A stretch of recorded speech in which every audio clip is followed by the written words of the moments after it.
ஆண்டவராய் இயேசு கிறிஸ்துவின் நாமத்தினாலே அன்பின் வாழ்த்துதல். கர்த்தருடைய பிள்ளைகளே, இந்த காலை நேரத்திலே நாங்கள் ஆண்டவருடைய வார்த்தையை கேட்பதற்கு ஆவலாய் நாங்கள் காத்து நிற்கிறோமே. நிச்சயமாய் தெய்வ வசனம் எங்களோடு கூட இடைப்பட்டு எங்களை தைரியப்படுத்துகிறது, எங்களை நிச்சயமாக பலப்படுத்தும். அவருடைய வார்த்தையினால் நாங்கள் உயிர்ப்பிக்கப்படுவோம். தேவன் தாமே தம்முடைய ஜீவனுள்ள வசனத்தினாலே எங்களை ஆற்றி, எங்களை தேற்றி, எங்களை சமாதானப்படுத்தி எப்பொழுதும் தம்முடைய கரத்தினால் நம்மை தாங்குகிற நல்ல ஆண்டவராய் இருக்கிறார். இந்த நாளில் ஒரு அழகான தேவனுடைய வார்த்தையை நாங்கள் தியானம் பண்ணுவோமா? எசேக்கியேலின் தீர்க்க தரிசன புஸ்தகம் 36வது அதிகாரம் 9வது வசனம் இப்படி சொல்லுகிறது: இதோ நான் உங்கள் பட்சத்தில் இருந்து உங்களை கண்ணோக்குவேன் என்று சொல்லப்படுகிறது. அன்பு பிள்ளைகளே, ஆண்டவர் எங்களோடு இருக்கிறது மட்டுமல்ல, எங்கள் பட்சத்தில் இருந்து உங்களை நான் கண்ணோக்குவேன் என்று சொல்லி ஆண்டவர் சொல்லுகிறார். பாருங்க, எவ்வளவு ஒரு அருமையான தெய்வம். அவர் இப்படியாக எங்களோடு பேசுகிறது எவ்வளவு மேன்மையானது. ஆண்டவர் சொல்லுகிறார், நான் தூரமாய் அல்ல, உங்கள் பட்சமாய், உங்கள் நெருக்கமாய் நான் உங்களோடு இருந்து உங்களை நான் கண்ணோக்குவேன் என்று சொல்லப்படுகிறது.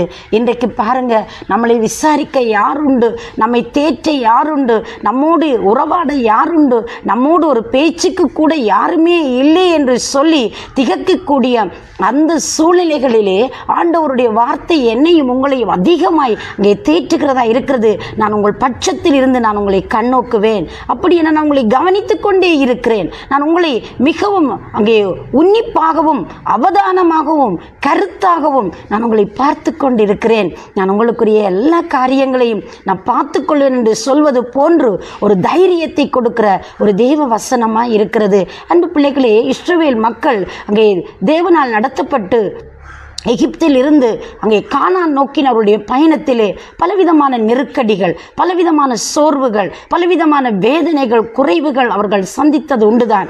ஆனால் அவர்கள் தெய்வத்தை நோக்கி பார்க்கிற ஒவ்வொரு வினாடியிலும் தேவன் அவர்களுக்கு அங்கே மகிமையான அற்புதங்களை செய்து தான் ஆண்டவர் என்பதை அவர்களுடைய வாழ்க்கையிலே நிரூபித்து கொண்டிருந்ததை நாங்கள் வேதத்துக்கூடாக வாசித்து அறிய முடிகிறது.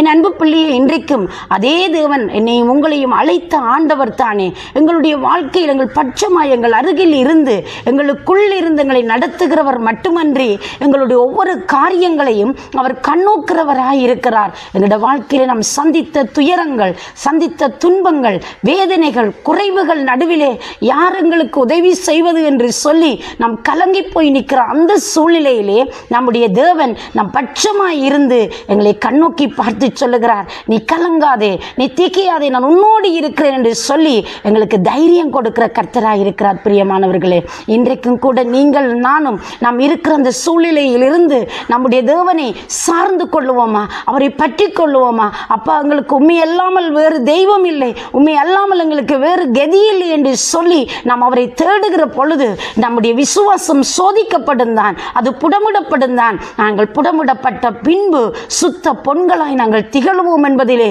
எந்த சந்தேகமும் இல்லை. பிரியமான பிள்ளையே, எதை குறித்து இந்த காலையிலே கலங்கி கொண்டிருக்கிறீங்க?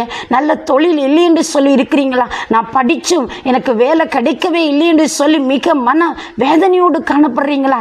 கலங்காதிருங்கள், தேவன் ஒரு அற்புதத்தை செய்வார். ஒரு வேளை, ஐயோ என் பிள்ளையை கரை சேர்க்க முடியாமல், என் பிள்ளையுடைய வாழ்க்கை செழிப்பில்லாமல் போய்விட்டதே, ஐயோ நான் திருமணம் கட்டி கொடுத்தவனும் என் பிள்ளையை கைவிட்டு விட்டார், என் பிள்ளை எனக்கு பாரமாய் இருக்கிறது அங்கே இருக்கிறது என்று சொல்லி நீங்கள் ரொம்ப துயரத்தோடு காணப்படுகிற என் அன்பு தாயே, உன்னோடு தேவன் பேசுகிறார். நான் உன் பட்சத்தில் இருக்கிறேன், நான் கண்ணோக்கி கொண்டிருக்கிறேன், உனக்கு நியாயம் செய்வேன், உனக்கு உதவி செய்வேன் என்பதை போல இந்த வார்த்தை எங்களை தைரியப்படுத்துகிறது. அன்பு தாயே, உன் பிள்ளையை குறித்து கவலைப்படாதிருங்கள். உங்கள் பிள்ளைகளை குறித்து நீங்கள் அங்கே ஏங்கி தவிக்கிறதை தெய்வம் காண்கிறார். பிரியமானவர்களே, வியாதியின் கொடுகுரத்தினால் ஒரு வேளை நீங்கள் வைத்திய சாலையிலே இருக்கிறவர்களாக இருக்கலாம், அங்கே பயங்கரமான உங்கள் வியாதி படுக்கையிலே நீங்கள் துடித்து கொண்டு இருக்கலாம். அந்த இடத்தில் இருந்து சொல்லுங்கள், என் பட்சமாய் இருக்கிறவரே, என்னை கண்ணோக்கி கொண்டு இருக்கிறவரே, எனக்கு ஒரு அற்புதம் செய்யும்.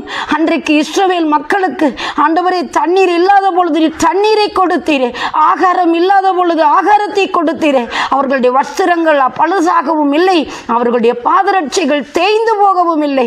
அவ்வளவு பக்குவமாயும் மக்களை நடத்த முடியுமானால் என் வாழ்க்கையில் ஒரு அற்புதம் செய்யும் என்று சொல்லி உங்களுடைய விசுவாசத்தை பலப்படுத்திக் கொள்ளத்தக்கதாய் தெய்வத்தை நோக்கி பாருங்கள். இந்த நாளில் ஒரு அற்புதம் உங்களுக்காக காத்திருக்கிறது. காலையிலே கர்த்தருடைய வசனம் உங்களை உயிர்ப்பித்து நிச்சயமாய் கண்ணோக்கி ஒரு அற்புதத்தை செய்ய போகிறது. பயப்படாதிருங்கள். எந்த சூழ்நிலையிலும் அந்த தேவன் உங்களோடு இருக்கிறார். உங்களை விட்டு விலகுவதும் இல்லை, உங்களை கைவிடுவதும் இல்லை என்று சொன்னவர் இன்றைக்கு மாறாதவராய் இருக்கிறார். மனிதன் வாக்கு கொடுப்பான், அவன் மாறி விடுவான், மறந்து விடுவான்.